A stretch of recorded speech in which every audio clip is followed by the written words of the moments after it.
empecemos. Bueno, familias, buenas noches. Hoy estamos acá con el doctor Ramón Eduardo Lopera. Él es nuestro director y médico psiquiatra en la institución. Para los que no me conocen, me presento. Mi nombre es Camila. Soy diseñadora gráfica en la institución de Servit también. Y hoy vamos a estar con el doctor Ramón tratando el tema. Vamos a estar en un conversatorio acerca del diagnóstico y tratamiento psiquiátrico. Yo estoy muy contento de estar aquí con ustedes y aquí en el espacio donde estoy transmitiendo o haciendo esta comunicación, estoy en presencia de un médico residente de psiquiatría, el doctor Fellow, y una médica interna, la doctora Valentina, que están con nosotros 2 meses y 1 mes respectivamente. El tema que vamos a hablar hoy es los diagnósticos y los tratamientos en psiquiatría. Entonces, tomé unas pequeñas notas preparando lo que les iba a decir y las estoy buscando. Un momentico. Me hacen el favor y no me acosen. Listo, ya. Aquí tengo mis notas. Es que yo hace mucho tiempo pasé, Valentina, Fellow, a dejar de pasar unas diapositivas, uno en PowerPoint, a intentar hacer una comunicación más fluida, más directa, mirando la cámara, y pues como centrado más que todo en que la información que demos sea una información útil, porque pues ya la psiquiatría, la medicina es demasiado difícil para que la hagamos más difíciles con términos más inadecuados. Yo pues quiero decirles que me gusta mucho ser psiquiatra y creo que estoy en el lugar correcto, intentando aportar al entendimiento y a la comprensión de la enfermedad mental y la enfermedad adictiva. Entonces, miren, voy a dividir la conferencia en 2 partes.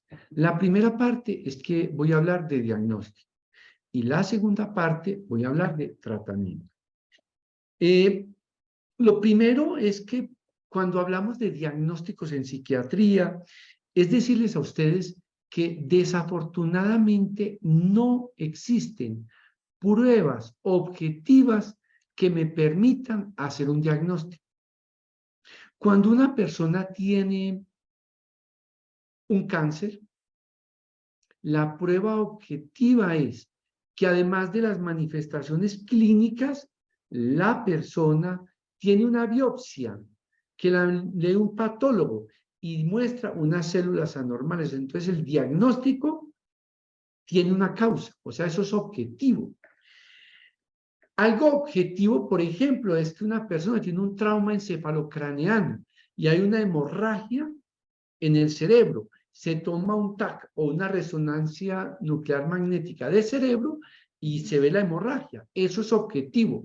Conclusión, hay una hemorragia cerebrovascular. En psiquiatría no hay pruebas objetivas. El diagnóstico no lo hace una resonancia nuclear magnética, una tomografía de cráneo, tampoco lo hace un electroencefalograma, tampoco lo hace un TAC, y no hace el diagnóstico unas pruebas de neuropsicología. El diagnóstico es clínico. Los test que uno pueda aplicar en la evaluación de un paciente son unas ayudas diagnósticas, pero los test tampoco hacen los diagnósticos. Por ejemplo, a una persona, a una familia, donde hay una sospecha de un niño, una niña, un adolescente que tiene trastorno por déficit de atención con hiperactividad, se le pasa a veces unos test a la familia y a los profesores para que den síntomas, pero el test solo no hace el diagnóstico es clínico. ¿Y cómo hacemos los psiquiatras y los psicólogos los diagnósticos? Los hacemos apoyados en una entrevista. Es la entrevista clínica la herramienta más importante para hacer un diagnóstico. Por lo tanto, los diagnósticos no son objetivos, los diagnósticos son subjetivos. Por favor, tomen nota para que me pregunten. Listo, porque repitiendo volvemos a aprender. Listo. ese diagnóstico lo hacemos teniendo como fuente de información, dice aquí que no tiene sonido. Camila, no hay sonido. Doctor, sí, sí se escucha. Sí, se De escucha pronto bien. No hay te video, falta. sí hay sonido. No hay video, sí hay sonido. Perfecto. Y yo ya estoy más concentrado. Bueno, porque ya no veo aquí mi propia imagen. Bueno, entonces, el diagnóstico se hace entrevistando al paciente. Uno conversa con el paciente, uno habla con él, pero el diagnóstico también se hace con la familia, identificando la familia. Yo tengo, por ejemplo, hay un par de papás, no voy a mencionar el nombre, pero es un papá y una mamá que se reunieron conmigo aquí hace una semana y no vino el paciente. Yo me reuní con los papás y con solo las preguntas y el relato que ellos me hicieron, yo después de ese tiempo de entrevista, y aunque no estaba el paciente, con los síntomas, los signos y lo que me contaron del comportamiento, la actitud y las emociones, yo dije, este paciente debe tener este diagnóstico.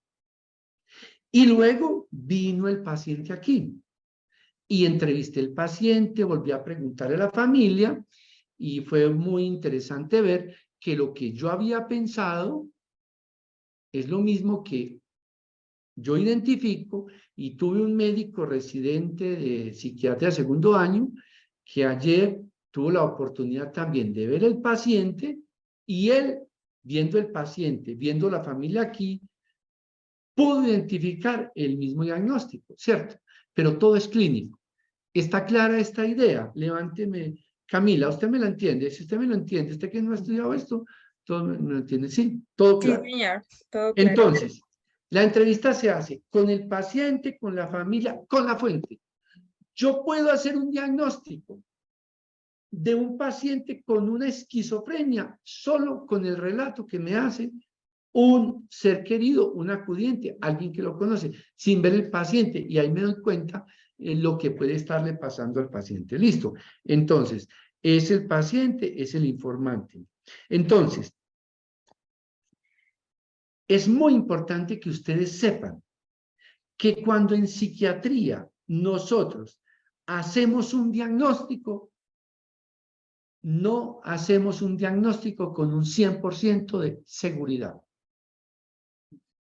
porque los diagnósticos son muy subjetivos, porque los diagnósticos pueden cambiar, y nosotros que atendemos niños, niñas y adolescentes, esto va apareciendo unas manifestaciones.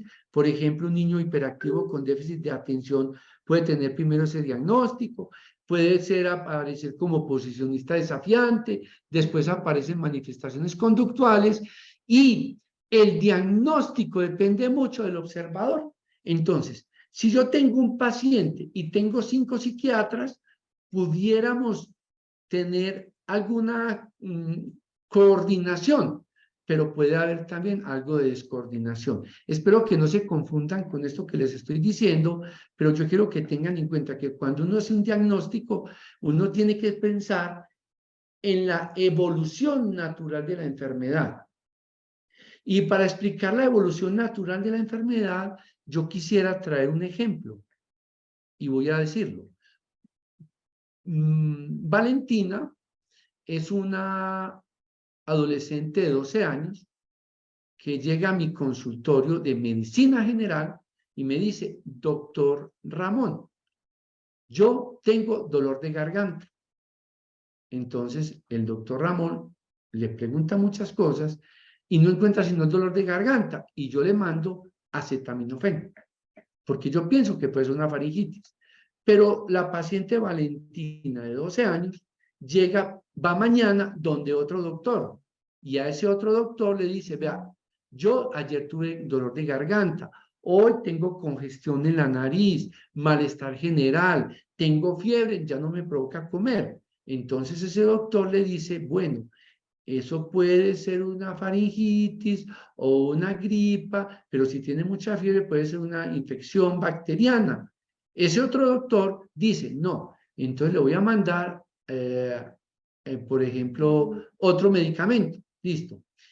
Y va donde un tercer doctor y le dice, ve, hace 3 días fui donde el doctor Ramón Lopera, que pues yo pensé que era bueno, pero yo tenía esto y no supo que tenía y me mandó acetaminofén solamente. Y después fui donde otro doctor, que era el doctor Fellow, y el doctor Fellow me dijo que tenía una faringitis con... Bueno, y va, doctor, pero usted sí es el que sabe, porque usted es el tercero. Y yo tengo todo eso y además me duele mucho la garganta, mire doctor, tengo mal aliento y mire lo que tengo en la boca, tengo unas placas blancas. ¿Sí ve doctor? Entonces el último doctor, que es el doctor Jiménez, dice, es que usted tiene una amigdalitis. Lo que usted necesita es un antibiótico, le voy a mandar benzetacil o acitromicina. El doctor, el tercer doctor, como es respetuoso, podrá explicar, vea, es que usted al principio tenía estos síntomas inespecíficos, después un poquito más específicos, y ahora yo ya veo más claro. Y no es que los otros doctores no supieran, lo que pasa es que hoy ya veo más clara la enfermedad. ¿Estoy siendo claro con eso allá, Gabriel, Camila? ¿Estoy siendo claro? Sí, señor, todo muy claro. Sí, señor. Por, por eso es que nosotros, en la evolución de la enfermedad, nos acompaña algo que es favorable y desfavorable. Da esperanza cuando aparece alguna enfermedad, la ilusión de que no sea algo muy grave. Por ejemplo, para nosotros es más severa una esquizofrenia que una enfermedad afectiva bipolar o que una depresión. Pero muchos niños, por ejemplo, entienden, en la infancia, a los 8 o 10 años, es una depresión. En la adolescencia puede ser un episodio maníaco. Y ya cuando tiene 25 años, uno ya claramente puede decir, tiene un trastorno afectivo bipolar. Si una persona tiene 25, 30 años, uno diagnostica una enfermedad afectiva bipolar, porque ha tenido crisis durante varios años, porque ha tenido hospitalizaciones, y uno ya sabe que es trastorno afectivo bipolar, ahí sí se configura un diagnóstico preciso, correcto. Ahí sí decimos, no, es esto. Ahí hay mayor certeza. Pero en esta evolución de la enfermedad, en este crecer de las personas, pues uno siempre tiene cierta precaución al momento de dar un diagnóstico. Estoy siendo claro, espero hacerlo, listo. Hay diagnósticos que desde un primer momento, uno puede verlos muy claramente. Por ejemplo, la discapacidad intelectual o el retardo mental. Uno desde temprano, desde los 2, 3, 4, 5 años, uno ya puede decir, bueno, tiene una discapacidad intelectual y puede ser leve o puede ser moderada o puede ser grave, puede ser profunda. Pero ya eso, y uno va ganando experiencia en este tema. Listo. Entonces, quiero que sepan, número uno, que los diagnósticos no son objetivos, que las pruebas no hacen los diagnósticos, ya sean radiografías o exámenes de laboratorio. A mí me dice, por ejemplo, esta semana me escribió un médico y me decía, don Ramón, haceme un favor y me decís, uno puede mandarle un examen de serotonina, niveles de serotonina, que es el neurotransmisor en sangre, a un familiar para saber si está deprimido. Y la serotonina sí se mide, pero uno no mide serotonina para saber si hay... O sea, no hay pruebas de laboratorio específicas para los diagnósticos de psiquiatría. Eso tiene que quedar claro. También debe quedar claro que las ayudas diagnósticas son apoyos, pero que no son contundentes, son ayudas. Y lo otro, que la fuente de la información es el paciente, es el informante y que los diagnósticos pueden ser cambiantes. Listo. En resumen, los diagnósticos son una suma de criterios que uno tiene en cuenta al momento de hacer un diagnóstico. Por ejemplo, un adolescente que es todos los criterios por ser absolutamente desatento, no pone atención, es distraído, es desordenado, es desatento. Pero además es impulsivo, es arriesgado, está buscando emociones, o sea, es impulsivo. Y además de eso, tiene inquietud motora, no se puede estar quieto, tiene que estarse moviendo. Eso se llama trastorno por déficit de atención con hiperactividad y a veces uno dice de predominio impulsivo o mixto. Entonces, hay unos consensos y dependiendo de la clasificación que utilizamos, porque existen varias clasificaciones de las enfermedades mentales. Hay una clasificación americana que se llama el DSM-5, hay una clasificación de la Organización Mundial de la Salud que se llama el CIE-10 y que allá tiene una versión que es el CIE-11, y hay la clasificación francesa de enfermedades mentales y hay la clasificación latinoamericana de enfermedades mentales, o sea que terminamos siendo como consensos. Entonces ahí es muy importante que lo que buscamos es, ¿para qué sirve un diagnóstico? Para que todos nos pongamos de acuerdo. O sea, que si una persona tiene alucinaciones, ideas de persecución, aislamiento social, habla solo, no está pudiendo trabajar, no está perdiendo la funcionalidad y está descuidado en su presentación personal, uno puede pensar que tiene una psicosis. Y puede ser una psicosis por una esquizofrenia o por otra causa. Listo, entonces son acuerdos, los diagnósticos son acuerdos. Bueno, el otro asunto muy complejo, y voy a respirar profundo y voy a tomar un poquito de agua para decirles esto, es lo siguiente. En psiquiatría, con mucha frecuencia, hay más de un diagnóstico, por decir algo. Es fácil. Vuelvo con el niño o el adolescente o el adulto con déficit de atención, con hiperactividad. Puede tener ese diagnóstico, pero puede además ser oposicionista desafiante. Entonces uno dice, tiene un déficit de atención con hiperactividad más un trastorno oposicionista desafiante. Pero si esa persona consume sustancias psicoactivas, marihuana, alcohol, TUCB, puede hacer un trastorno mental y del comportamiento secundario al consumo de sustancias psicoactivas, ¿cierto?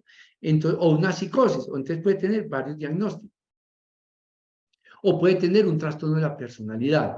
En el ejemplo que les mencioné, que la entrevista que yo le hice al papá y a la mamá, y después volví a entrevistar al paciente y el otro psiquiatra, también entrevistó, los dos coincidimos que ese paciente mínimo tiene 4 diagnósticos. Listo. Y probablemente el papá y la mamá estaban pensando que solo el diagnóstico se explicaba por un trastorno del comportamiento. Nosotros podemos ver muchas más cosas. Listo. Ya les hablé que hay varias clasificaciones. Ya les dije con mucha honestidad, con mucha, que en esto hay pocas certezas, hay muchos diagnósticos, hay pocas certezas. Por eso, el proceso de diagnóstico es un proceso de investigación donde dependemos mucho de las manifestaciones que se van presentando. Ahorita, no sé si están conectados en esta reunión un par de esposos con quienes he hablado ayer y hoy varias veces por teléfono y me llamaban, sí, están conectados, ellos saben quiénes son, y me preguntaban, doctor, dígame, ¿cuándo es el momento en que ustedes tienen, o sea, cuándo empieza la evaluación diagnóstica? Entonces yo le dije a ese papá y a esa mamá de ese paciente que llegó ayer, desde el momento que estuvimos haciendo comunicación telefónica, preguntando cosas, estábamos diagnosticando. Desde el momento que lo veíamos, hacíamos diagnóstico. Y en las observaciones, por lo tanto, el diagnóstico no depende que le hagamos un examen X o aquel. No, el diagnóstico es mirarlo, observarlo, analizarlo en el diario vivir. Entonces, los diagnósticos realmente no son fáciles, son complejos, son difíciles, tienen una intensidad variable, la duración se tiene en cuenta al momento de uno decir si tiene o no tiene este diagnóstico y también la afectación que que produce en el funcionamiento de la persona, porque estos diagnósticos afectan el funcionamiento personal, social, familiar, educativo, laboral. Listo. Muy bien. Cuando hacemos un diagnóstico, y le voy a dar la palabra a alguien de que esté ahí, el primero que levante la mano, le voy a dar la palabra para que haga alguna pregunta, pero que es que yo también tengo una pregunta que les quiero hacer. A ver, Camila, ¿quién está haciendo alguna pregunta? Y usted Doctor, me... en el chat hay una pregunta. A ver, yo la busco. Ustedes asistentes aquí. Dice, para hacer diagnósticos, ¿ustedes hacen citas Mm, programadas o tienen o ellos tienen que pedirla? A ver, espera. Espérate, yo miro. Para hacer diagnósticos, ¿ustedes hacen citas programadas o tiene uno que pedirlas? Nosotros, para hacer un diagnóstico, pues hacemos las entrevistas, ¿cierto? En las citas que están planeadas, ¿cierto? Y ustedes tienen que pedir una cita, ¿cierto? Para eso. Es eso. No sé si respondí la pregunta, pero es eso. A ver, otra pregunta que quieran hacer con respecto al diagnóstico. Mándenla por el chat, por favor. O Camila, si alguien levanta la mano, le damos la palabra. Sí, eso. Listo, doctor. Hágale pues, verá. Bueno, y si no hacen preguntas, yo les hago una pregunta. Listo. Y el primero que me la responde. ¿Qué profesionales suelen diagnosticar en salud mental? Bueno, en salud mental, psicología, psiquiatría, hacemos diagnóstico. Pero trabajo social hace diagnósticos, apoya diagnósticos. Nutrición apoya los diagnósticos. Neuropsicología, toxicología. Entonces, en salud mental, los profesionales, cualquier persona que está en contacto, apoya para hacer el diagnóstico, pero el diagnóstico lo hace el psiquiatra, lo hace el psicólogo, y en psicología sobre todo el psicólogo clínico. Listo. Gracias por la pregunta. Pero los profesores, por ejemplo, los profesores pueden ayudar a hacer un buen diagnóstico. Por ejemplo, si un profesor de primaria ve que tiene un estudiante de tercero de primaria que no sabe leer, no sabe escribir y el lenguaje es desorganizado, el profesor puede sospechar que esa persona tiene una discapacidad intelectual, un retardo mental, y puede decir, o si nota que es un niño que es muy hiperactivo, muy desatento y muy impulsivo, también, ¿cierto? Entonces se apoya, pero diagnóstico lo hace el especialista en psiquiatría, el psicólogo. Bueno, voy a hacer una pregunta. Doctor, qué pena, en el chat hay otra pregunta. ¿Los diagnósticos pueden cambiar con el tiempo? Muy buena pregunta. Hay diagnósticos que sí pueden cambiar con el tiempo. Por ejemplo, uno puede tener un niño con déficit de atención, con hiperactividad y trastorno posicionista desafiante a los 8 años. Pero esa conducta, ese comportamiento se vuelve tan severo, empieza a mentir, a engañar, a manipular, a perder la empatía y ya pasa de ser oposicionista desafiante a ser un trastorno de la conducta. Entonces tiene un déficit de atención con hiperactividad y tiene un trastorno de la conducta. Y si cumple más de 18 años y sigue teniendo esas conductas de falta de sentimientos de culpa, de manipulación, de engaño, de agresividad, puede ser una persona con un trastorno de la personalidad antisocial. Y entonces con el tiempo sí pueden cambiar algunos diagnósticos. Por ejemplo, un adolescente puede tener una depresión a los 13 años y a los 15 años prueba la marihuana y hace un episodio de desconexión de la realidad, o sea, y tiene ideas de persecución, agitación psicomotora, alucinaciones, distorsión de la realidad, puede desarrollar una psicosis.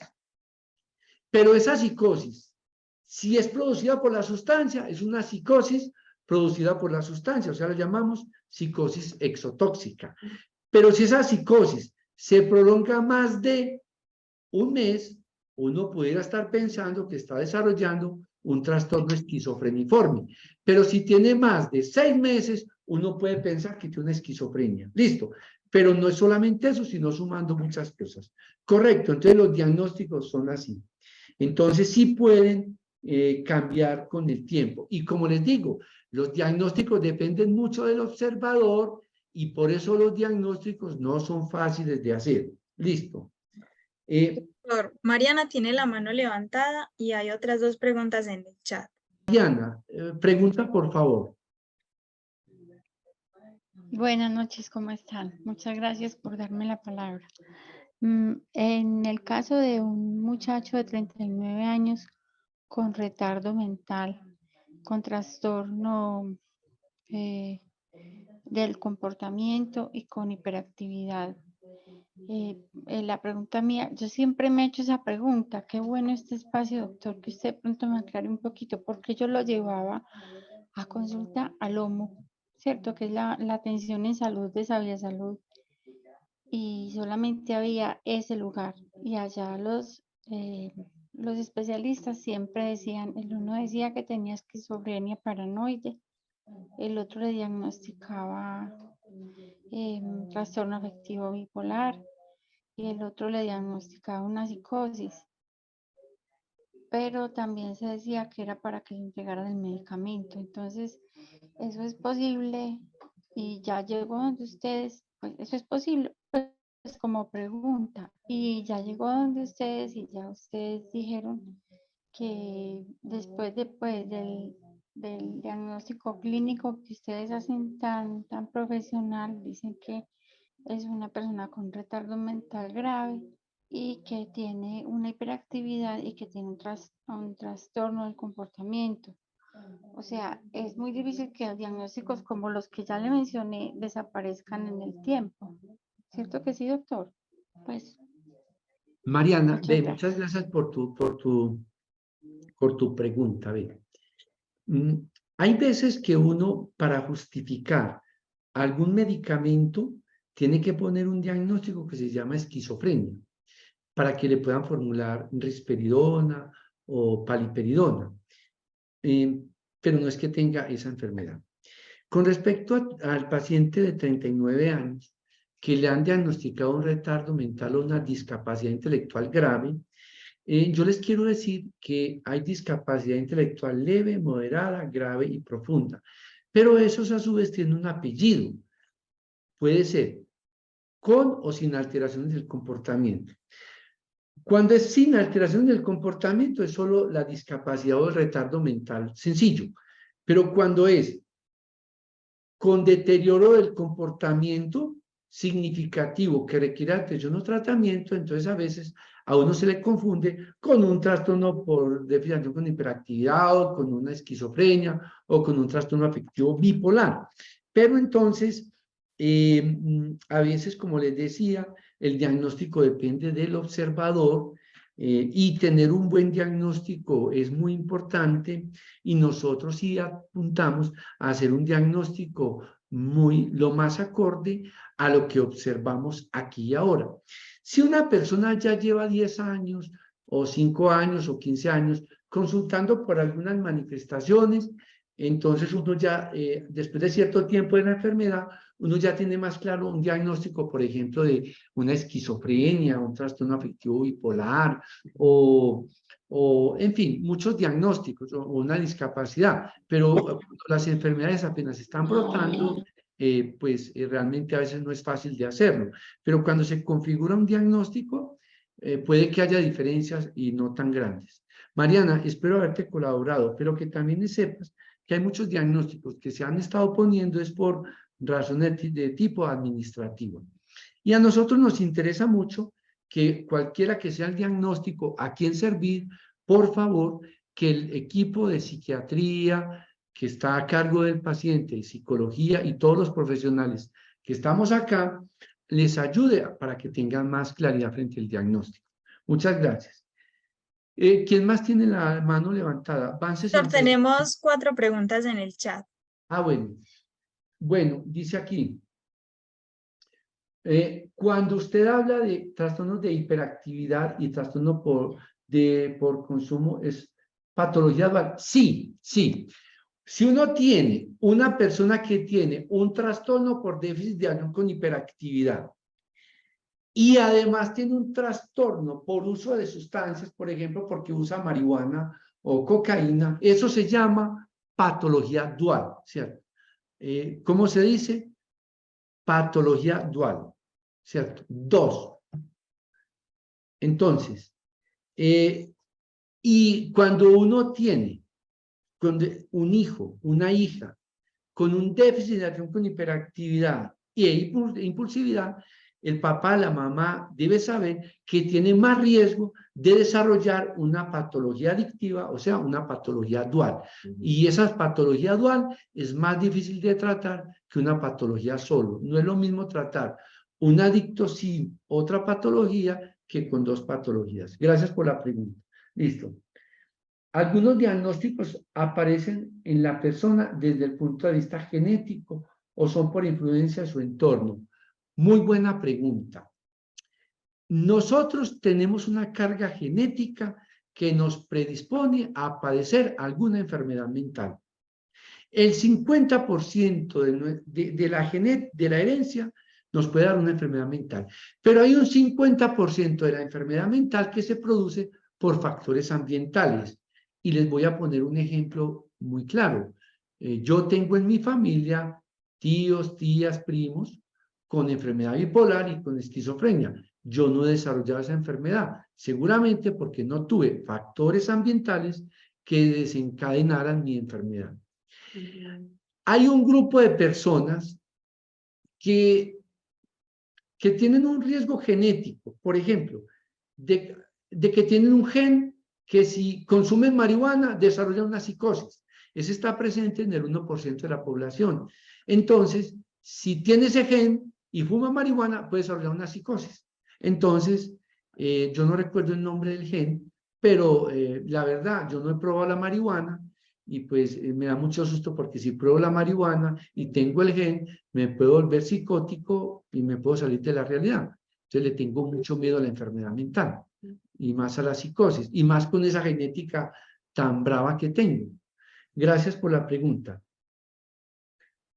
Pero no significa que si mi papá, mi mamá tuvo depresión, ansiedad, pánico, yo lo vaya a sufrir, porque a veces se ve la genética como una herencia no buena, ¿no? La genética es una cosa, pero lo ambiental también. Y para todo, el cáncer, por ejemplo, el cáncer tiene un componente genético muy grande. Los infartos de miocardio son enfermedades cardiovasculares genéticas.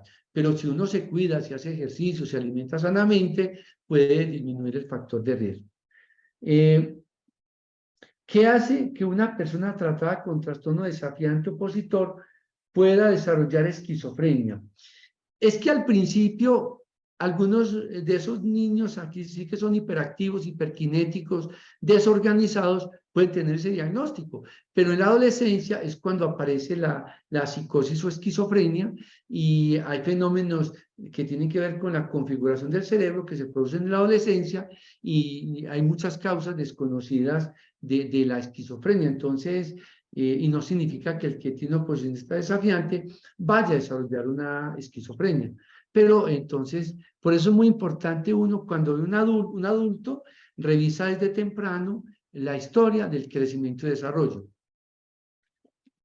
Por eso aquí, Felo y Valentina y todos los que me están oyendo, en esta institución hacemos mucho énfasis en conocer el crecimiento y el desarrollo, la genética, y también nos interesa mucho conocer la parte educativa, ¿cierto?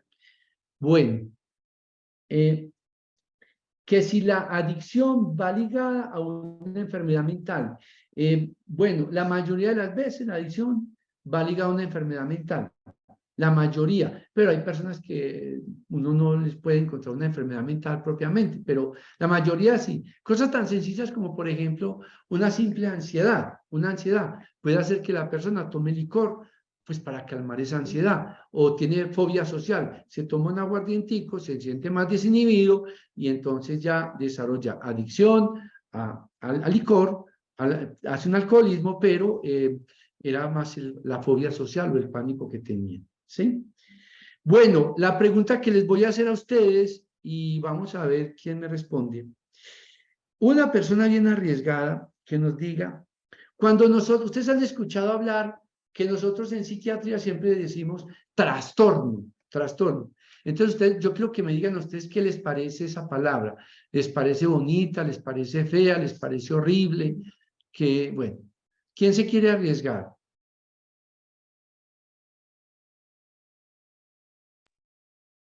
Luis Fernando Zulet.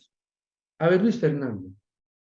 Pues cuando habla de trastorno es algo que podría estar en contravía de algo normal. Entonces, normalmente cuando habla de trastorno es que algo es complejo o que se está complicando alguna situación o que algo se está desviando de esa normalidad, pensaría yo con esa palabra. No es para mí no es una palabra positiva. Creo que parece ser una palabra negativa. Excelente tu respuesta, pero ya te voy a decir. Otra persona que se arriesgue y que me diga qué piensa de la palabra trastorno, porque nosotros en psiquiatría siempre hablamos trastorno posicionista desafiante, trastorno afectivo bipolar, trastorno esquizofreniforme, trastorno de la personalidad. Y cuando se escucha eso, entonces se piensa que hay desorden o que es una palabra compleja. Bueno. Bueno, yo casi que aló. Yo casi que diría, dime, ¿qué dice? Que es un cambio, que es un trastorno, una alteración, que es un desorden, que es una palabra compleja. Vean, a ver, ustedes alcanzan a ver este libro que yo tengo aquí, ¿cierto? Que lo alcanzan a ver. Esta es la clasificación de las enfermedades mentales de la Asociación Americana de Psiquiatría. Este es el librito que uno se tiene que leer, estudiar, pero para ser psiquiatra. Bueno, son muchos más libros de la American Psychiatry Association. A mí la palabra trastorno siempre me incomodó, porque a mí me gusta más usar la palabra una condición, ¿cierto? Una condición. Pero cuando leí las primeras páginas de este libro y me explicaron qué significa trastorno, a mí me encantó la definición. Porque la definición que le da el DSM-4 es, vea, la palabra trastorno significa que la situación, que la condición que está presentando la persona en condición del paciente es demasiado compleja. Compleja no significa complicado. Complejo o trastorno no significa grave. Trastorno significa que todo el que se entra a intentar conocer qué es lo que le pasa al que está sufriendo, al que está agobiado, al que está padeciendo, al que le está faltando esa función mental, necesita acercarse con mucha sabiduría, con mucha humildad. Entonces, trastorno para mí es sinónimo de, oiga, esto es complejo, esto hay que investigarlo. Esto aquí nadie tiene la verdad. Aquí no tiene la verdad solo el psiquiatra, solo el neuropsicólogo, solo el psicólogo, solo el trabajador social, solo el abogado. No. Es más, este librito no lo hicieron solamente psiquiatras. Este libro lo hicieron filósofos, lo hicieron antropólogos, lo hicieron sociólogos, lo hicieron psiquiatras, lo hicieron psicólogos, neuropsicólogos. O sea, aquí hay acumulado mucho. Que hay aquí una muy buena intención de que todos nos pongamos de acuerdo en lo que estamos hablando, para que nos pongamos de acuerdo y para que llamemos a las cosas por su nombre. Una mejor aproximación, o sea, trastorno también me lleva a mí a hacer una investigación, entendiendo en la investigación que el que más sabe es la persona que padece el padecimiento, que el que más conoce es el familiar, que no es el psiquiatra el que conoce. Mire, es que usted no sabe, el que sabe soy yo, no. Yo sé clasificar, yo sé ubicar y yo trato desde mi experiencia en lo que usted me está diciendo, tratar de configurar el diagnóstico más aproximado para que el paciente, si está aquí, podamos tener claridad que tenemos aquí. Pero si el paciente se va para Estados Unidos, en Estados Unidos, sepan que estos expertos pensaron que era esto, que aquellos de Rusia, porque eso sí está en todo el mundo, en China, en Japón, porque este lenguaje lo hablamos en todo el mundo, porque estos son consensos, porque es un consenso de 22 trastornos, de 22 diagnósticos complejos, y que esto puede cambiar, pero tratamos de tener una buena evidencia, una buena investigación para hacerlo lo mejor posible. Listo. Estoy siendo claro, hagan así los que tienen la cámara encendida. Bueno, gracias Marcela, Natalia, Camila y a Mayor Yelit. Ve, sacó la manito así muy bien. Blanca, perfecto. Es que yo aquí en Servir, sí estoy convencido de que si nosotros no hablamos claro, me incomoda el lenguaje cuando no es claro, porque el conocimiento es universal y nosotros estamos para servir y ustedes, y pues aprendamos. Entonces, ¿las enfermedades mentales son de por vida o se pueden sanar? A ver, las enfermedades mentales, y pudiéramos decir que casi todo el mundo tenemos alguna enfermedad mental, depresión, ansiedad, angustia, miedo, pues, egoísmo, eso también es esa enfermedad. Pues, como les digo, son muy variables. Y no hablamos de una condición para toda la vida. Hay enfermedades que son irreversibles, hay otras que son reversibles. Por ejemplo, el famoso déficit de atención con hiperactividad que yo estoy hablando, pues el 50% desaparecen al finalizar la adolescencia, pero hay un 50% que sigue, ¿cierto? La esquizofrenia, cuando aparece, pues como les digo yo, un 30% de los pacientes se les puede desaparecer, un 30% se puede empeorar y un 40% pasa el resto de la vida así, más o menos. Entonces uno no habla de enfermedades para toda la vida. Hay condiciones que son pues para toda la vida. Una discapacidad intelectual pues es para toda la vida, porque es un cerebro que nace con ciertas limitaciones para toda la vida, pero no significa que no pueda funcionar y estar en comunidad. Pero entonces, a mí no me gusta el término, el medicamento es para toda la vida, ya, no me gusta. Bueno, bueno, cuando se fuma marihuana, he observado que a la persona tiene autoestima baja. ¿Cómo podemos saludar a los padres? Bueno, sí, los problemas de baja autoestima son muy comunes en la humanidad. Yo escribí un libro que se llama La Travesía de Vivir, y ese libro a mí me gusta mucho porque es mi testimonio de vida, y yo escribo ahí en el libro, y los adolescentes y las personas que lo han leído se dan cuenta pues, que yo ahí cuento, sin mucho temor, que yo tuve problemas de baja autoestima. También digo ahí que yo siempre pensé que yo pues no era muy inteligente, ¿cierto? Y que hay investigaciones que han demostrado que el 90% de los seres humanos podemos tener baja autoestima. Pero el problema es que poquito nos atrevemos a decir que tenemos baja autoestima, ¿cierto? Y tener baja autoestima y no ser consciente de eso sí puede ser un factor de riesgo para consumir sustancias psicoactivas, entre ellos, por ejemplo, la marihuana, el alcohol y otras cosas. Faltan 9 minutos para yo cerrar esta conferencia, este conversatorio, que me está gustando mucho, y Camila, de una vez, yo me voy a agendar próximamente, mañana te digo para qué día, porque la segunda parte que me corresponde hablar es de tratamiento psiquiátrico. En 10 minutos yo les quiero decir que cuando hablamos de tratamiento psiquiátrico, pues es inevitable que todos pensemos en que esto nos da miedo, que nos da angustia, que nos da malestar, preocupación, porque hay miedo a que la persona se embote el cerebro, hay miedo a que se ponga dependiente de la medicación o que se le dañe el cerebro. Entonces yo les quiero decir que los medicamentos buscan estabilizar a la persona, estabilizar el ánimo, estabilizar el pensamiento, disminuir las alucinaciones y prevenir el deterioro. Que todo medicamento tiene efectos secundarios. Bueno, vuelvo a decirles que cuando hay un tratamiento de psiquiatría, lo primero que la gente tiene es mucho miedo de que me lo vayan a drogar, de que me lo vayan a dopar, que se pueda hacer adicción a este medicamento. Y le tienen mucho miedo al daño cerebral.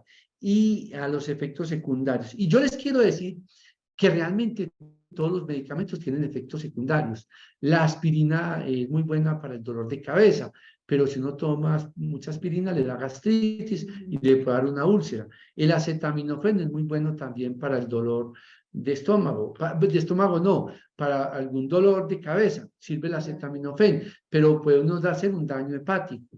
O sea, todo medicamento tiene algún efecto secundario. Los medicamentos antihipertensivos pueden disminuir el deseo sexual. En fin, los antihipertensivos. Y así pasa con los medicamentos que se toma para psiquiatría. Y muchas personas relacionan el deterioro cerebral que produce la enfermedad mental con el efecto secundario de la medicación, y mucha gente suspende el medicamento pensando que el daño lo produce el medicamento y no la enfermedad. Entonces yo quiero que estén pendientes de eso.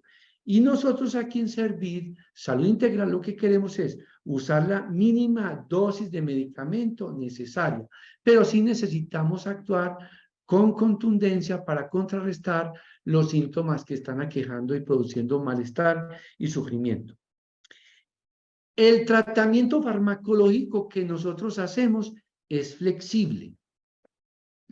Y nosotros mandamos un medicamento, y cada que mandamos un medicamento, no tenemos la certeza de que ese medicamento es el más efectivo. Tenemos experiencia, tenemos conocimiento, y tratamos, pues, y a los pacientes les va bien, pero hay varios antidepresivos y uno a veces empieza un antidepresivo, lo usa durante un mes y puede que de la primera semana le funcione al paciente o puede que no le funcione. Entonces el medicamento depende mucho del cuerpo que reciba ese medicamento. Entonces, por lo tanto, uno puede decir, vea, este medicamento es efectivo en el 90%, pero puede que haya un 10% que no le funcione. Entonces, es eso. Lo otro es que yo en la práctica no acostumbro mucho, anuncio algunos posibles efectos secundarios, pero no los digo todos porque a veces la gente se asusta o no se presentan, pero solo por decirle los efectos secundarios, la persona le da tanto miedo que ni los toma. Yo les recomiendo que cuando, que lean sobre los medicamentos, para que sepan para qué es el ácido valproico, la risperidona, la olanzapina, la quetiapina, todo. Pero por favor, más bien a la luz del conocimiento de un médico, de una persona que sepa de medicamentos, porque si no se confunden. Por ejemplo, el ácido valproico es un medicamento que se utiliza para la epilepsia. Y va una persona donde el neurólogo o donde un psiquiatra y le manda ácido valproico, porque el ácido valproico en psiquiatría lo utilizamos como un estabilizador del ánimo. Entonces, uno le manda ácido valproico y la persona, oiga, doctor, ¿usted por qué me mandó ácido valproico si yo no soy epiléptico? No, es que el ácido valproico sirve para la epilepsia y como estabilizador del ánimo. Es más, el ácido valproico sirve para la migraña. Entonces, vean ustedes cómo son psicofármacos, y la gente va y se mete en el internet a tratar de buscar y buscar y se enreda más. Entonces yo los invito a que por favor siempre a la luz de alguien que sepa. Y cuando estén con el médico, oiga doctor, ¿cuáles son los efectos secundarios menos malignos, menos malos, ¿cierto? Y son medicamentos antidepresivos, ansiolíticos, antipsicóticos, estabilizadores del ánimo. Y otra cosa maluca es que pues uno termina haciendo combinación de medicamentos. Bueno, ya estoy cerrando, y antes de dar las últimas conclusiones, Camila, porque yo quiero que respetemos mucho el horario de sueño de las familias, Natalia, tienes la palabra. Gracias, doctor. Bueno, yo realmente tenía dos preguntas, pero no sé si el tiempo nos da. ¿Qué tan cierto es que por región Antioquia, por aquello de costumbre de que nuestros abuelos o nuestros parientes de atrás se casaban entre primos, qué tan cierto es que esto puede afectar la predisposición de un paisa, por decirlo así, para tener enfermedades mentales? Eso me lo dijo una psiquiatra de Barranquilla, yo vivo en Barranquilla actualmente. Y la otra pregunta es, ¿qué podemos hacer los familiares si tenemos sospechas de que hay algún familiar en nuestra casa que tiene una enfermedad mental, pero la persona está en negación y no quiere? ¿Cómo podría uno de pronto, o sea, qué podría uno hacer en ese caso? Natalia, sí es verdad que en Antioquia sí tenemos mucha enfermedad mental y la consanguinidad es eso. Pero no solo la consanguinidad, sino que aquí ha habido también mucho maltrato, mucha violencia, mucho abuso. Entonces, sí, eso es verdad. Aquí hubo mucha monogamia, ¿cierto? Por eso yo tengo tres apellidos Lopera y un Pérez. Y aquí les digo, y aquí con todos les digo que el apellido Lopera no es un apellido, es una enfermedad. Y esa, la, la, Lopera como enfermedad. Muchos apellidos antioqueños están llenos sí, y entonces uno ve en los Loperas hiperactividad, déficit de atención, obsesividad, trastorno bipolar, esquizofrenia, demencia. Por eso Francisco Lopera de Yarumal, neurólogo, es un gran investigador en este tema. Y en fin, gracias por la pregunta. ¿Y qué puede uno hacer? Pues mira, lo que pasa, Natalia, es que mucha gente que tiene alguna enfermedad mental se demora varios años en aceptarla y en entenderlo. Y por lo tanto, pues ahí toca hacer mucha psicoeducación y tener mucha paciencia. Listo. Juanita, una pregunta final. Y La cerramos. pregunta mía es muy rápida, doctor. En este momento nosotros nos estamos encontrando con niños, adolescentes que vienen tomando un medicamento por mucho tiempo, ¿cierto? Y hay muchos medicamentos que están agotados. Eh, digamos que hay pacientes que no se, ¿cómo decirlo? No se adhieren bien o no tienen buena respuesta a otro medicamento con el que pues, el psiquiatra recomienda. ¿Qué se hace ahí para manejar ese tema del diagnóstico cuando es tan fuerte? ¿Qué recomiendas tú? Juanita, gracias por la pregunta. Pues ese es un problema muy maluco porque realmente uno se demora tiempito en ver qué medicamento le sirve. Por ejemplo, le sirve la Ritalina y con eso está estable y con eso está menos impulsivo, menos agresivo, más atento. Y se agota por falta de suministro. Y ahora ahora con la guerra de Ucrania, ahora con la pandemia, sí se agotaron muchos medicamentos y ese es un problema muy maluco y realmente nos está tocando cambiar de medicamentos y créeme que ahí nos estamos estresando mucho todos los tratantes. Bueno, es eso. Y pues hay niños y adolescentes que es inevitable que tomen medicamentos, hay que darlos y a veces nos quedamos sin herramientas. Bueno, aquí veo una pregunta muy clara. Bueno, aquí. Yo creo que ya están respondidas. Muchos agradecimientos. Bueno, bueno, yo les... listo, que el libro, vea, yo he escrito 2 libros. Uno se llama La travesía de vivir, breves relatos de amor a la vida y al servicio. Es mi autobiografía, donde hablo también un poquito de esta experiencia humana de venir de un estrato de muchas dificultades en la infancia, en la adolescencia, y de una familia muy numerosa y superarme y estudiar y, bueno, salir adelante. Yo aquí a los adolescentes que llegan les regalo el libro. Y también me gusta que lo compren porque ese libro, la plata que se recoge es para donarlo a Clínica del Oriente, que es la corporación que nosotros subsidiamos desde el ICBF, apoyamos con la venta de ese libro. Y el segundo libro que yo escribí, que el libro de La travesía de vivir es como de crecimiento personal. Y es un libro sencillo, que lo han leído los adolescentes y les gusta porque es un testimonio de vida. Y personas mayores también lo leen y les gusta. Y el otro es, como todos los demás, aportes al entendimiento y la comprensión de la discapacidad intelectual. Recojo la experiencia que tengo durante estos 20 años, 23 de psiquiatra y más especialmente los últimos 20 años en población vulnerable y encontrarme con muchas personas que tienen discapacidad intelectual. Y en Servir Salud Integral, les quiero contar que el 37% de los pacientes tienen discapacidad intelectual o inteligencia bajita y nosotros nos estamos encontrando que ni siquiera han sido diagnosticadas. Y aquí, en este espacio terapéutico, nosotros con todo el equipo nos esforzamos por hacer un buen servicio. Son las 8:03, me alegro mucho de saludarlos, los llevo en mi corazón, le doy gracias a Dios por estar aquí con ustedes. Estuve 6 meses en Inglaterra, me hizo falta este contacto con las familias. Estoy feliz porque conocí y conviví en ese país. Conocí lo que llaman desarrollo, que ya estoy cuestionando si eso sí es desarrollo. Y el que quiera leer mi tercer libro, ahí lo tienen. Ya lo escribí, ya que me dio el tiempo hasta para escribir. La asesora editorial lo está revisando.